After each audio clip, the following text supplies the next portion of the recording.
I teach in the Humanities Department at Colby Sawyer, and I'm here to share you our caucus results with a little bit of a preamble.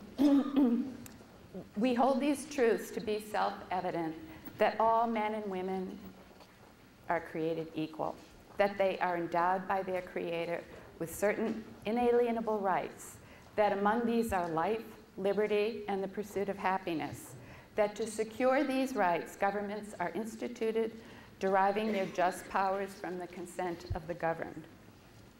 These words come from the Declaration of Sentiments, the result of a historical two-day Seneca Falls Convention held in New York State in 1848, a time when women were civilly dead. Since gathering this morning for the New Hampshire Women's Caucus 163 years after that group of men and women gathered in New York, it is clear that women have made a great deal of progress on almost every front, but still have a long way to go. Their progress is represented in part by the women who spoke in our morning panels to educate us about important issues. They are professors, directors of organization, dream makers, world shapers. They are women. We came here to look to each other for the answer to the question, what do women want now in advance of the New Hampshire state primary and the 212 state and national elections? And now we have an answer. Thank you.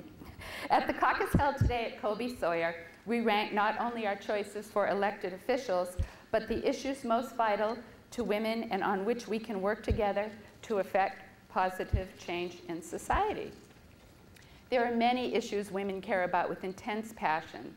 Our panelists argued for 9 issues this morning, and other issues were introduced by the nearly 200 invested and engaged participants who came here to learn and take action to improve the status of women here in New Hampshire and planet-wide.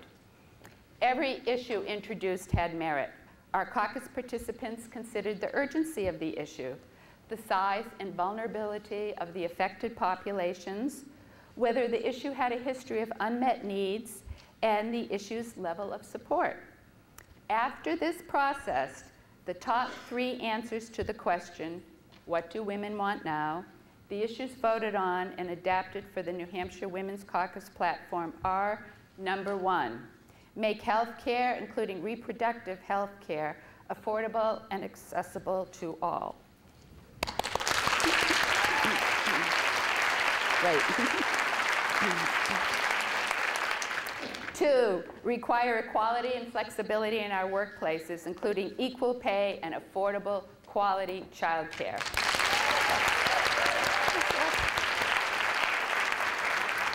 3, work to move the U.S. toward ratification of the UN Women's Rights Treaty, which calls for the elimination of discrimination against women.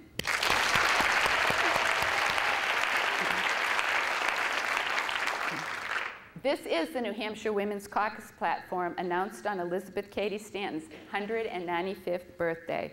We know she would be proud of the work done here today. This platform is what those who are in and those who are running for office need to know what women want now. It is hard to spread innovation. It is hard to make change. It is hard to make people listen and learn to see issues they thought they knew about with new eyes. But women's issues are America's issues. We all have to vote and we have to speak up. Educate yourself and engage. The journey continues after the end of this caucus. Vote, run for office. We need your talent and energy. Don't let disagreements stop the conversation before it starts. We can work together. Women must always be advocates for change. Thank you very much.